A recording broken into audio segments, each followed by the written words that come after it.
stage.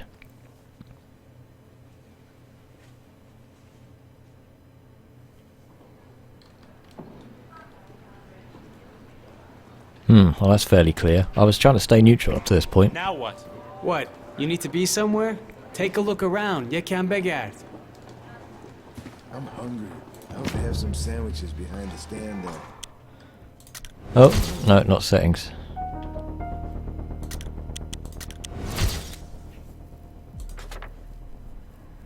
Don't listen to those who speak of democracy. They are all against Islam. They want to take the nation away from its mission. We will break all the poison pens of those who speak of nationalism, democracy, and such things. So this is from 1979. Interesting that Khomeini is now not speaking of democracy as something that he wants for Iran, when just a year earlier, that's what he was promising the people.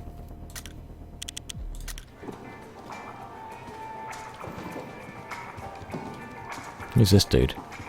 Sandvichi called boss? Oh man, I'd kill for one right now. قابلی نداره. Have some. Help yourself. No, I can't do that. You're too kind. تعارف نمی‌کنم. It's my pleasure. That's Tarof for you. The whole world could be dying of starvation, and an Iranian guy would still offer you his last piece of sandwich. Sandwich, okay. A distinct part of Iranian cultural and social etiquette is taruf, a deeply ingrained custom whereby individuals prioritize humility over themselves in a genuine or displayed observance of social rank and deference. Governing all negotiations and rules of hospitality, Iranians frequently use taruf with anyone from a stranger to their close relative. Taruf involves a great deal of persistence. One must never accept a gift or favor on the first, second, or even third proposition without deflecting the offer at least once. It is important to insist even after numerous refusals, but one must be careful not to do it in excess, and to always end in a yes to avoid offence. If a guest politely declines to be treated for dinner, the host may say, "Tarof nakon," or "Do not tarof, it is my pleasure." That is an odd culture, and one I would find extremely frustrating. So it's basically like you have to say no. Like someone says, "Do you want a sandwich?" You're like, "No." I'm like, "Oh yeah, no, I insist you have a sandwich." No, it's fine. I'm alright. "No, I insist." Blah blah blah. And you're like, oh, okay, alright then. The Deers. Oh, that's the movie that was playing during the Cinema Rex fire.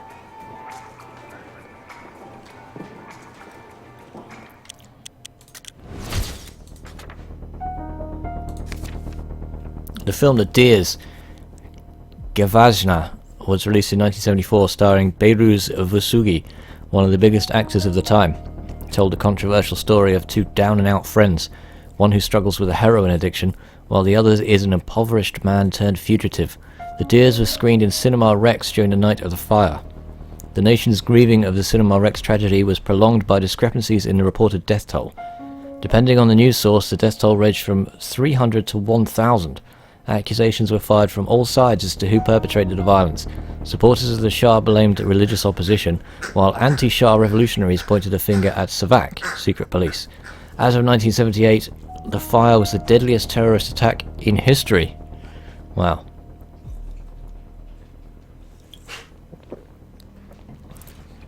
Interesting is labeled a terrorist attack, even though it's suspected the secret police were behind it. And you should have a cup of tea to go with your sandwich. I insist, says Zeewolf. No, it's alright, it's fine, I'm good.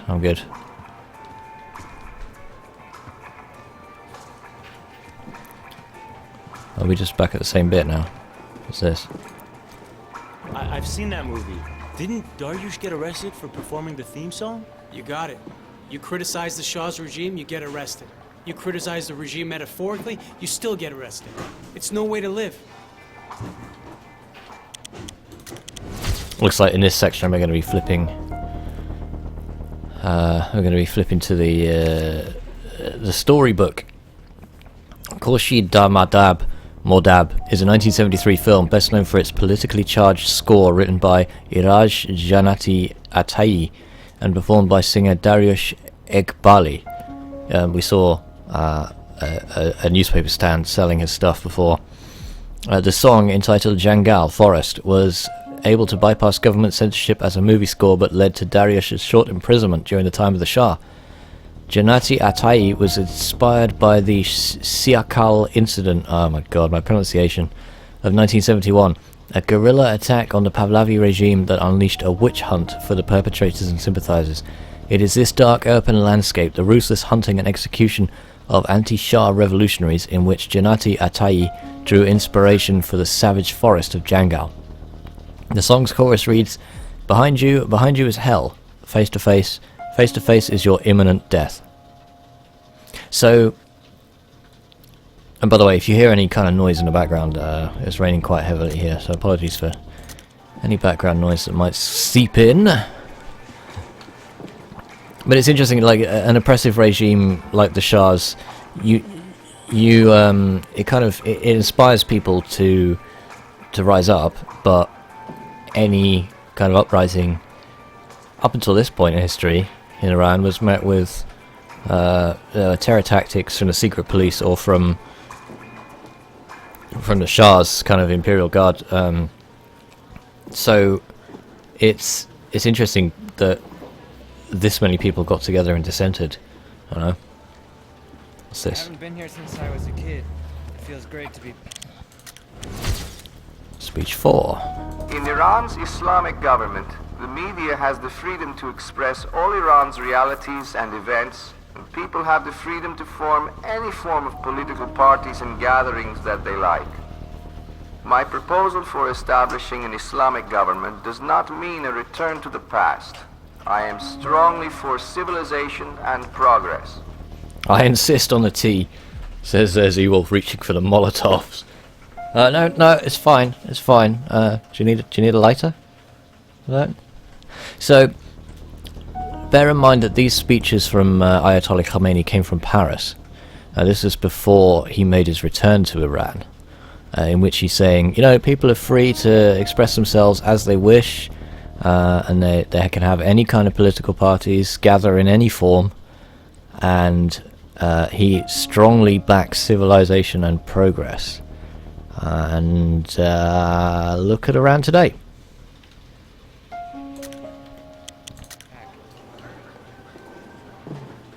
What's in here? Speak to Alwa. He always has an answer. Hey, Nigakun, remember the old man? The walking wall of martyrs. Ah, it's my good friend Mr. Photo, Captain Durbin. Did you develop those pictures of me? Did they turn out well? It's gonna be a great picture, a real powerful way to get your message across. Merci.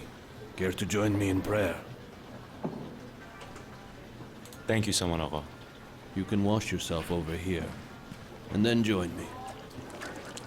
Salam I'm assuming Reza here would be Bismillah religious. Rahim. Alhamdulillah Rabbil Alameen. Al-Rahman Al-Rahim. Allahu Akbar. Allahu Akbar. Allahu Akbar. Our great Prophet Muhammad once said, "You will not enter paradise until you have faith.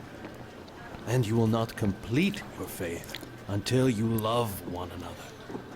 I see that love in you. God be with you, Reza." And with you, Saman Agha.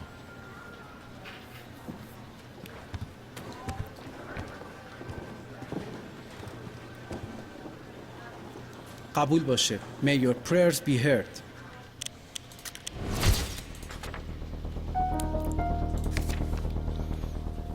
So this is about the religious difference within Islam. Shia and Sunni Muslims diverge in their respective interpretations of the Quran, including their separate approaches to praying. For example, many Sunnis touch their foreheads to the floor during prayer and do not use amor as Shias do. The differences are slight and vary from Muslim to Muslim depending on one's spiritual preferences. However, all practicing Muslims share the ritual of praying towards the Qibla. The Qibla is the direction of the holy structure, the Kaaba, in Mecca. Many believe the purpose of praying towards a fixed geographical point is to unite Muslims under one holy symbol. It was peaceful, wasn't it?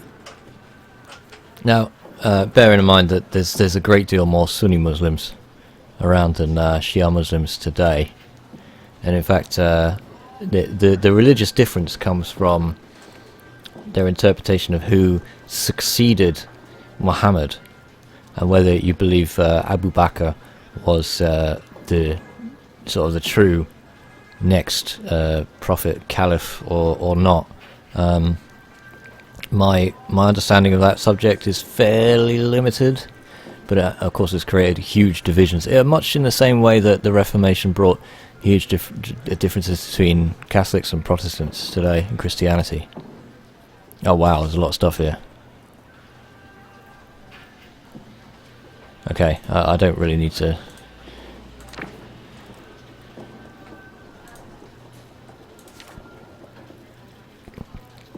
I'm not sure why this is in here.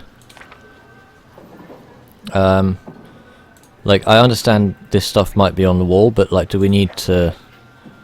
I'm just looking to make sure nothing in here has any kind of hidden meaning or something. I mean, it almost seems like they're trying to force, well, not force, but encourage Islam at this stage, which is a little bit strange. Yeah, we don't really need to... Yeah.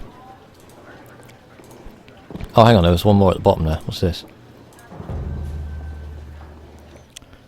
Yeah, go on then, we'll find out about prayer items. Spiritual items of prayer. In practicing Muslim prayer, spiritual items are used to define the sanctity of the prayer space. The objects include the janamaz, prayer rug, prayer stone made of clay from a holy city like Mecca or Karbala, and tasbih, prayer beads. Women must also wear a chador namaz during prayer so as not to be distracted by their dress or hair. The muhr is used to rest one's head when in the kneeling position. By doing so, a person spiritually connects oneself to the holiness of the site in which the stone came from. The tasbih is most commonly used to recite the devotions after prayer and give thanks to Allah. A special prayer compass can also be used to locate the proper direction in which to pray. Pretty sure most people would use a mobile phone these days. Oh, the compass built in and all that. I'm sure you can get an app that will tell you based on the geographic location which way Mecca is which way it is to Mecca. Didn't you find one of those pamphlets when you were clearing the alley? Hey, I'm so glad you read that pamphlet. Now you know what's happening on the streets. Wow, you did this all here? That's impressive. The state papers lie, so it's up to me to report what's really happening. You've been using my pictures. I didn't know those were yours. They're great. They really bring home our message. Not just to the people of Iran, but to the entire world. I'm glad I could help. So, can you get me more pictures? Yeah, sure. I'll get you some more pictures. Well, I pretty much have to, don't I? Giving Yossi your photos was a good thing. The voice acting's not too bad in this. Like, it's not a high-budget game, you know, by any means. This message lives on. The voice acting's not too bad. Shariati believed in strong government. I'm not so sure he'd take up arms to make that happen.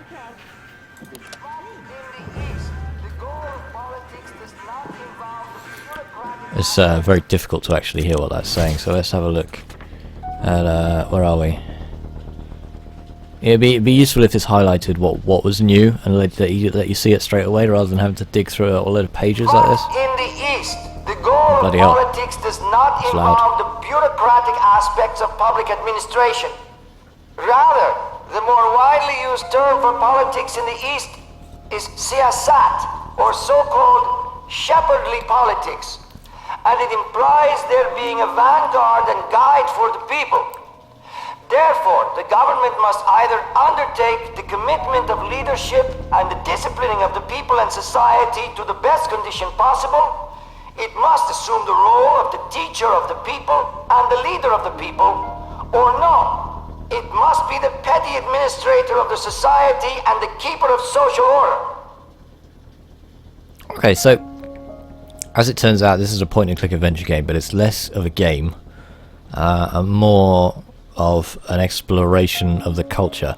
I personally, I don't have a problem with this, but I feel this is why a lot of people would probably want to watch this rather than play it for themselves, because there isn't There's a few quick time events, but you know, it's not very inspired gameplay. There's not a lot of puzzle solving. It's basically just telling a story, which is still legitimate. I referred to as the ideologue. I don't even know how to say that. Ideologue of the revolution. Ah, okay. Dr. Ali Shariati's political theory combined modern socialism with traditional Shiism by adapting theories of Karl Marx and Frantz Fanon to contemporary Iranian environment. Karl Marx, obviously the guy who's widely credited as spreading communism. Shariati's main goal was to end imperial rule and bring about a social revolution that would eradicate poverty and capitalism, modernize the economy and establish a just and classless society. Because he shared ideologies from two very different camps of thought, Shariati came under fire. Clerics criticized him for leaning too far west, while the Shah's secret police accused him of Islamic Marxism. Dr. Shariati died shortly after his release from prison in 1977 under mysterious circumstances at the age of 43. I think we can guess what the mysterious circumstances might have been in that case. This game's very careful not to take a political stance. Yet.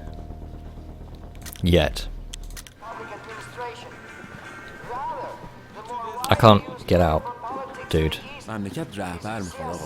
This country needs someone to be. It's a bit awkward, like I can't see where I'm going. Break and just get out of here. What's this? Who's this dude? Mossadegh? My dad was a major supporter of his. Oh, Mohammed Mossadegh. Last big hope. So he's tied in with the coup in 1953.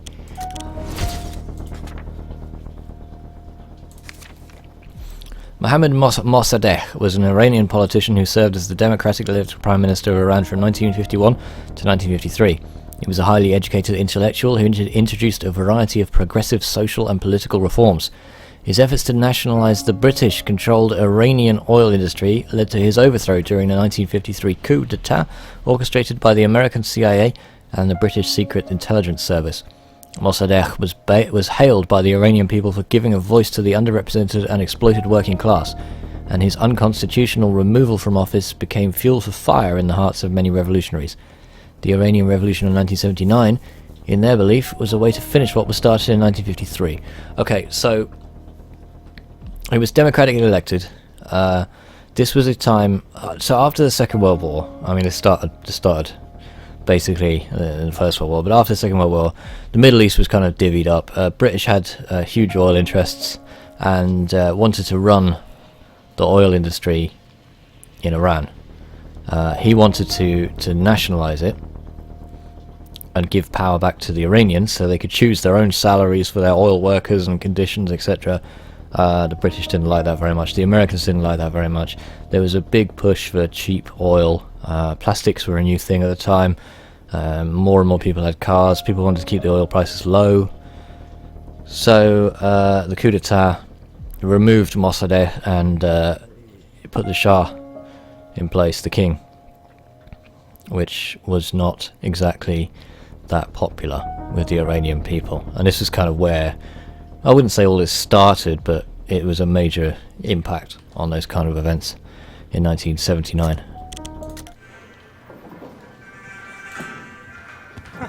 What is this? It's hilarious. It's garbage. Ashkhale. Trying to convince us that between ski trips to the Swiss Alps and hosting chic dinner parties, he thinks about the future of this country? It's insulting. Let's have a quick look at that then. What are we looking at here? See, it's difficult to tell where this was.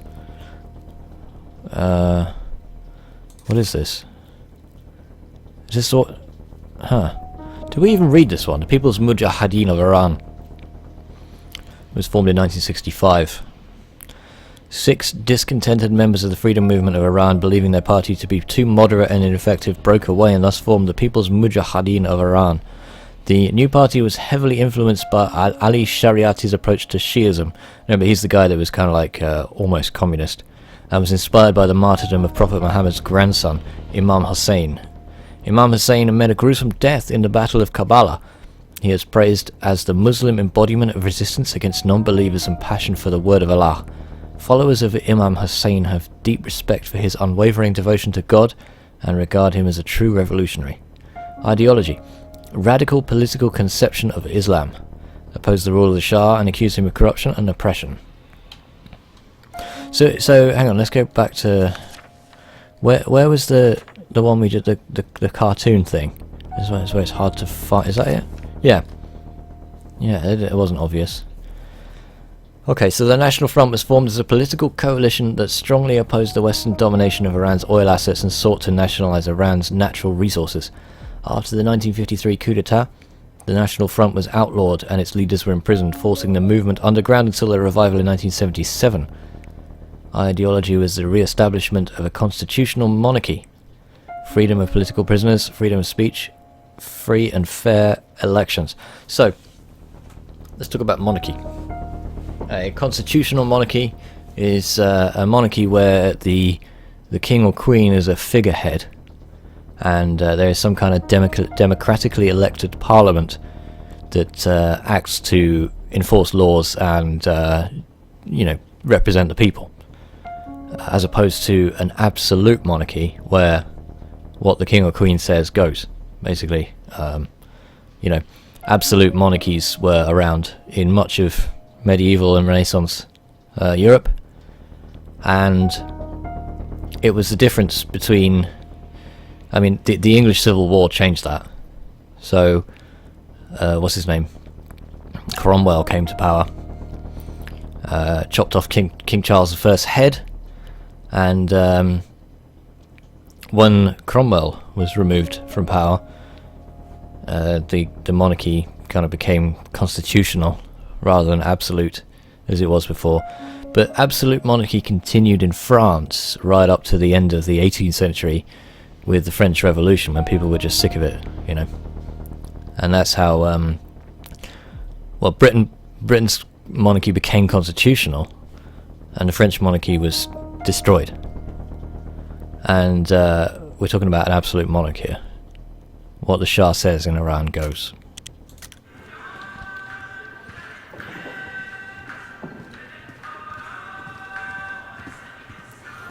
What is this? Oh, sure. You can take a look at my copy. Oh, ببخشید. I'm sorry, I didn't know it was yours. Don't worry about it, Baba. Go ahead and read it. Revolution is necessary.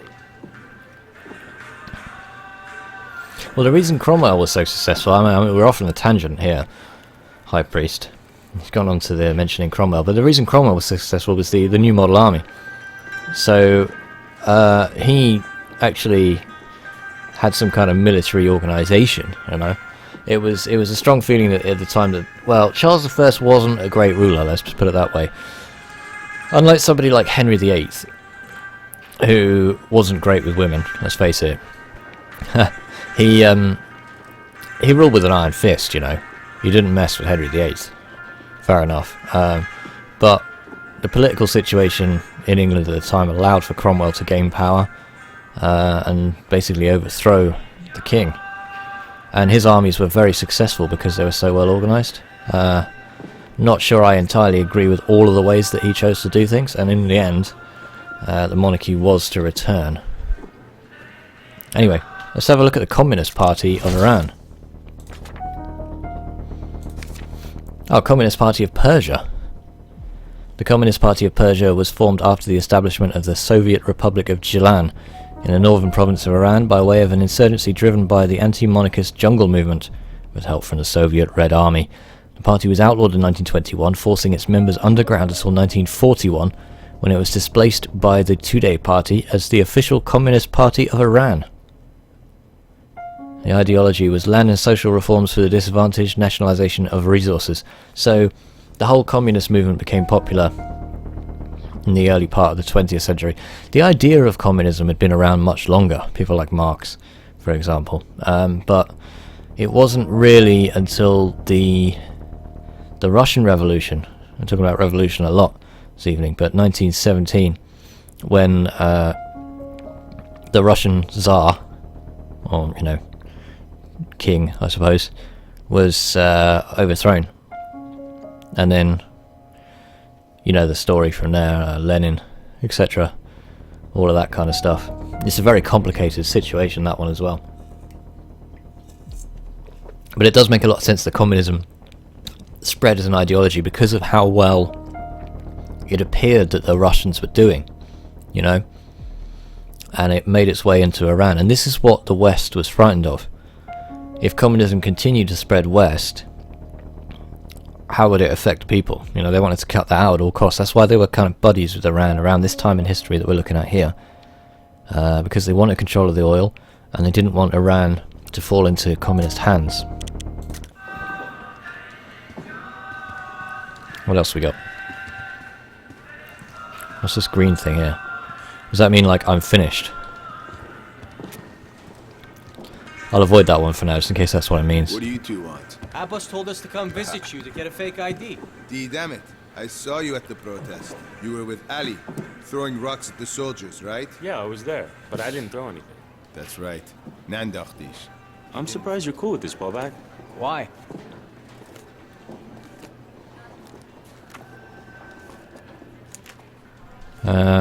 Non-violent and a lawbreaker. I'm against violence, not staying out of jail. Pick your name, date, and place of birth. I don't have all day. Omid. It doesn't really matter, does it? We might need to remember this for later. October 1st. Jesus, I can't read that. So, we're 1978 at the moment. So, 1958 would make us 20. 1959. October 1st, 1959. That'll be Shiraz. If somebody catches you with that, you never met me. You guys got to remember that. Hey, keep that hidden. You don't want to get caught with that. What do you mean, keep that hidden? It's my ID. Of course I want to get caught with it. Never forget the sacrifice of our brothers. The Tudeh party suffered the biggest loss. Hundreds were executed.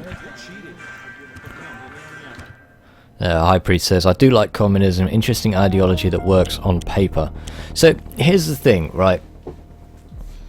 In a system such as communism, supposing communism worked out just fine, right?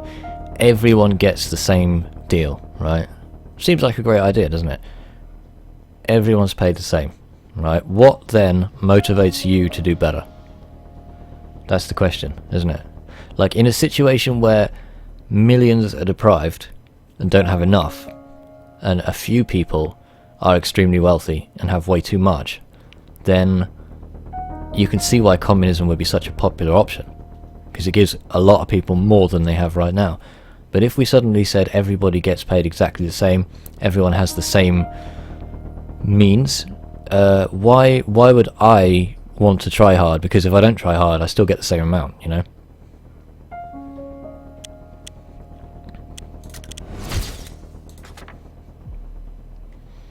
The Tudeh Party.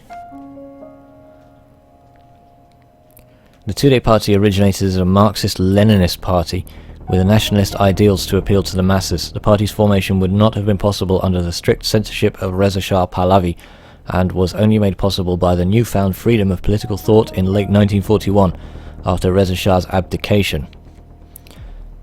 So I believe that's the current Shah's father. Their ideology was democracy, constitutional and individual rights, judicial integrity, anti-fascist, anti-imperialist, and anti-militarist. So the big opposing factions before the Second World War were fascism and communism, and that was what the Spanish Civil War was fought over with Franco.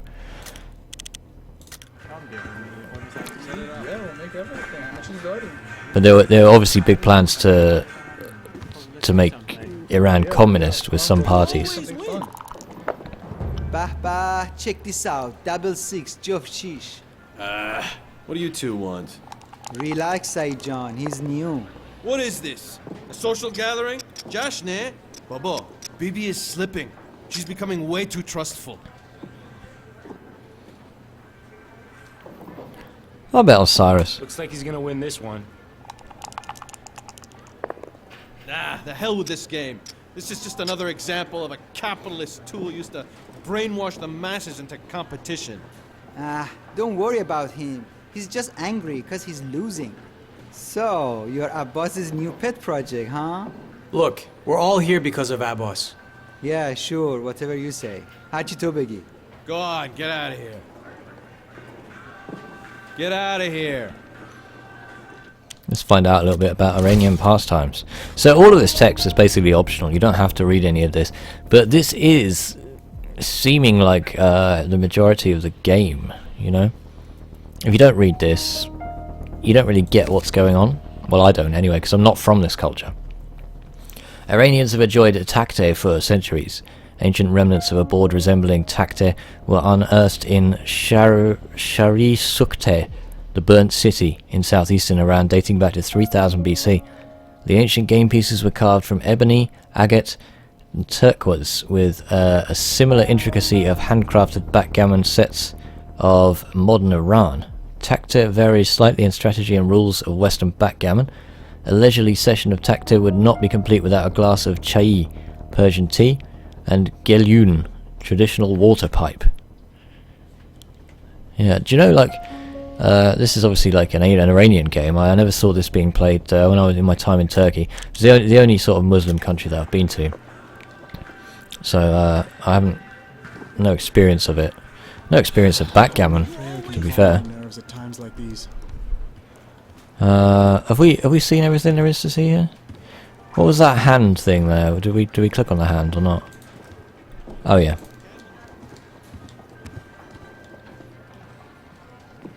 Fairly sure. I just want to make sure we've seen everything here.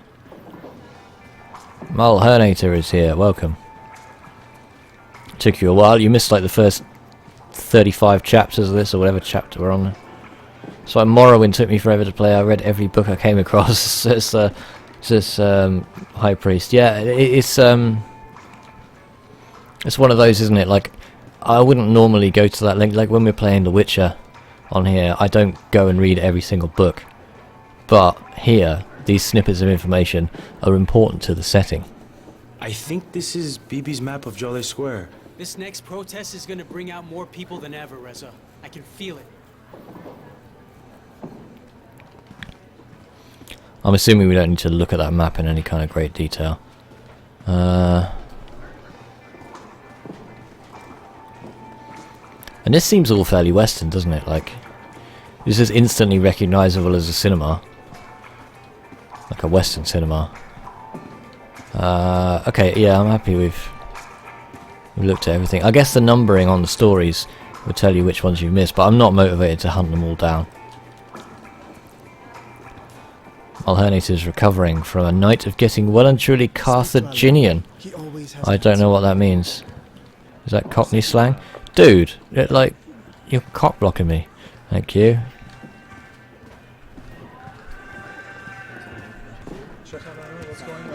No. What is that, a TV or a microwave? That's TV. So, are you done looking around? I knew I recognized this guy. This guy's Savak. I shouldn't have taken it so easy on you. Next time, Ali won't be there to save you. That's enough, Jafar. Back off. What do you mean? I saw him taking pictures on the roof this morning. With his expensive camera and bougie clothes. He can't be trusted. That's right, Saeed. Bibi and Abbas got it wrong. He can't spot the spy. He is the spy. Abbas is the one who asked for my help. I never volunteered for this. Abbas? We can't rely on him anymore. Look, I was in the crowd with Babak when Abbas was stabbed. Not on stage with all of you. He must have been stabbed by one of the soldiers. Have you seen the wound? Didish is not from a bayonet. That's right. It came from a shearing knife from the bazaar. Yassi, you were at the bazaar this morning. Why would I hurt Abbas? We were all on stage, so that means we're all suspects. Look, if you didn't do anything, you have nothing to worry about. Whoever tried to kill Abbas will stop at nothing to destroy us. Start talking, Jafar. Enough! Saeed, bring me that book. Who's this, huh? Look familiar? Never seen that book before. The name says Shirazi, right? Yes, he's my brother, but that doesn't make him Sabak. He's one of us. I know him. I can That subtitle was wrong. Of course you do, servant boy. No, Karashi. Enough. I'm no one's servant. You probably helped him. I'm getting Bibi. He's a spy for the infidels. Hey, it wasn't him. He didn't do He it. needs to disappear now. This is crazy. I didn't do anything. Let's show him what we do to traitors. You're a dead man. Hey! Let go of him, now! This guy's Savak. He's involved with whoever attacked Abbas. So he stabs Abbas only to help him in the alleyway? That's how these guys work. First they gain our trust, What? and then they deceive us. Take a look. See? These pictures don't lie. This is Hossein. You know him? Of course I know him. He's family. What? Two of them. Didn't I tell you? Just because they're related, it doesn't mean he's a spy. That's what I told them. In any case, this is not a group decision. Reza, come with me. Let's go.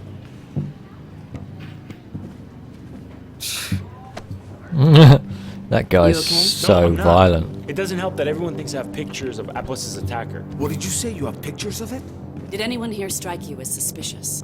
I don't know. Maybe? Baby! Ali! The police are here! We need to go now! Evacuate! Bedouin! Destroy Alright, guy, we'll everything! get Abbas to the roof. We'll meet you Don't there. leave anything behind! Reza, What are you going to do from the roof? then more. Tell me, who did I this to don't me? know. I don't know. How am I supposed to know?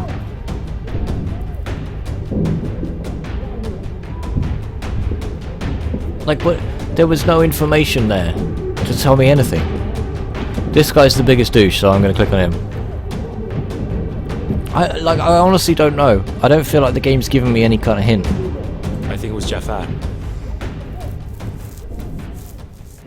I didn't want to accuse